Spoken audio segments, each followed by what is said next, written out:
Pemirsa, sejumlah peneliti ini mengungkapkan bahwa ada potensi tsunami yang bisa setinggi 34 meter di Indonesia.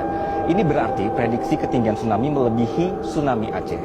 Nah, ada penulis utama dari BMKG, Pepén Suppendi, dari penelitiannya mengungkap bahwa potensi ini berkaitan dengan tingkat kegempaan yang tinggi yang di dalam serta juga di wilayah Jawa Barat dan juga Sumatera yang merupakan akibat dari pertemuan lempeng Indo-Australia dan juga subduksi di bawah lempeng Sunda.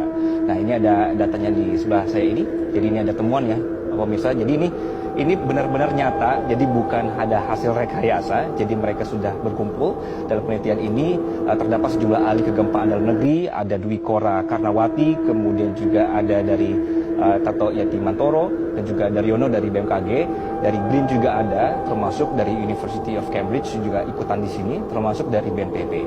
Nah, sehingga penelitian ini sangat tidak main-main dan bukan sembarangan. Jadi tim peneliti ini memanfaatkan katalog data seismik yang bersumber dari BMKG, kemudian dari Pusat Penelitian Seismik Internasional, periode April 2009 sampai Juli 2020 untuk melakukan hypocenter gempa. Jadi mereka berkumpul, kemudian hasil penelitiannya ditemukanlah bahwa ini akan ada celah seismik besar di selatan Jawa Barat dan Sumatera bagian tenggara yang berpotensi menjadi gempa yang besar sekali, magnitudnya 8,9, potensi tsunami-nya adalah 34 meter. Ini tinggi sekali ya pemirsa ya. Nah, sebenarnya jika kita berbicara soal megatrust, jika dilihat dari definisinya, megatrust ini adalah kondisi pecahnya batas lempeng yang terjadi di bidang kotak dua lempeng tektonik yang bertemu di zona subduksi. Nah, karena gerakan relatif lempeng ini yang tidak terbendung, tekanan terakumulasi di area dua lempeng tersebut dan akhirnya saling mengunci sehingga dilepaskanlah melalui gempa megatrust. Jadi ini ada kekuatan yang ditahan kemudian terlepas begitu ya. Sumber gempa megatrust biasanya ada di bawah laut pemirsa. Megatrust ini memiliki potensi menimbulkan tsunami yang karena ada pergerakan besar vertikal dasar laut selama gempa terjadi. Baik, nah megatrust itu tadi definisinya sudah ada apa, kemudian nih mana sih sebenarnya wilayah Indonesia yang akan menjadi perhatiannya? Nah, karena negara kita terletak pada bagian cincin api Pasifik yang membuat Indonesia rentan bencana, terutama gempa dan tsunami. Dalam buku Pusat Studi Gempa Nasional disebutkan bahwa sumber gempa dari segmen megatrust hanya berjumlah 13 segmen. Tapi ini bukan hanya sebenarnya. Jadi kami coba ilustrasikan di sebelah kanan saya, kalau bisa difokuskan atau di sebelah petanya, pemirsa. Jadi ini adalah segmentasi megatrust di Indonesia, ada beberapa. Satu adalah ini barat Sumatera, ada 6 segmen. Kalau misalnya kita bisa lihat di sebelah sini pemirsa ya. Oke, ini ada 6. Kemudian juga selatan Jawa ada 3 segmen, selatan Bali hingga Sumba ada 1 segmen, utara Sulawesi ada 1 segmen, lalu Maluku ada 1 segmen, dan utara Papua ada 1 segmen.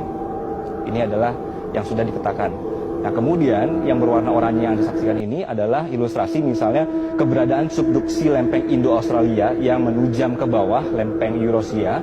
Ini merupakan generator kuat sekali untuk terjadi gempa. Jadi wajar jika selatan Jawa ini menjadi kawasan rawan gempa dan juga tsunami. Dari data BMKG ini menyebutkan bahwa gempa di atas 7,0 di Jawa ini terjadi sekitar 19 kali. Kalau dihitung dari tahun 1840 sampai 2006. Dan kalau tsunami-nya sendiri ini ada 5 kali sudah pernah terjadi. Begitu. Nah, ini menurut Kepala Mitigasi Gempa Bumi dan Tsunami BMKG, Daryono, berdasarkan frekuensi kejadian gempa yang merusak, sesar aktif sebenarnya lebih sering terjadi dan menimbulkan kerusakan serta korban jiwa dibandingkan dengan megatrust. Namun megatrust sebenarnya relatif jarang terjadi, hanya saja sumber gempa megatrust ini mampu membangkitkan gempa dahsyat dengan magnitudo 8 hingga 9. Jadi meskipun jarang, ternyata dampaknya besar sekali.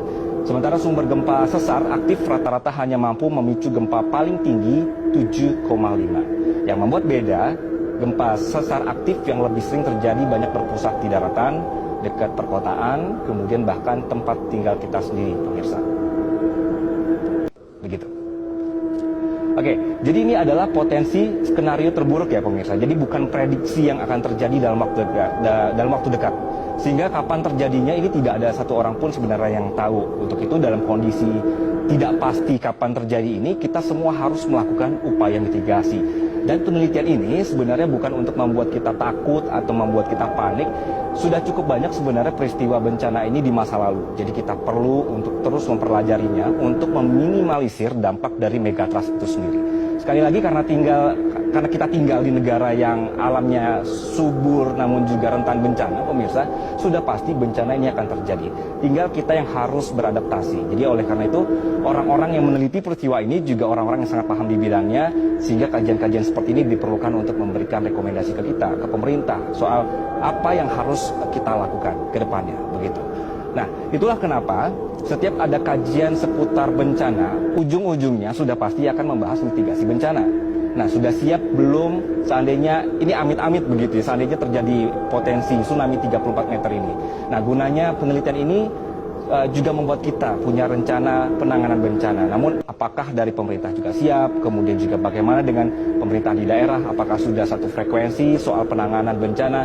Inilah yang kemudian disampaikan pakar tsunami BRIN, Ujo Kongko, yang menyatakan bahwa ini ada pernyataannya ya, kita perlu review kembali dokumen rencana kontingensi dan juga rencana operasi, peta-peta jalur evakuasi, kemudian juga sistem peringatan dininya untuk mitigasi tsunami, terutama di daerah-daerah pesisir, Jawa, dan Sumatera.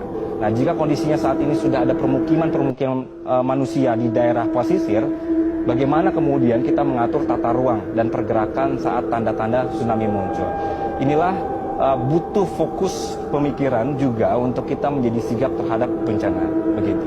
Dan yang terpenting, pemirsa, ini juga harus kita semua sebenarnya harus mau meluangkan waktu untuk tahu langkah-langkah kalau misalnya terjadi dalam atau terjebak dalam kondisi darurat itu seperti apa.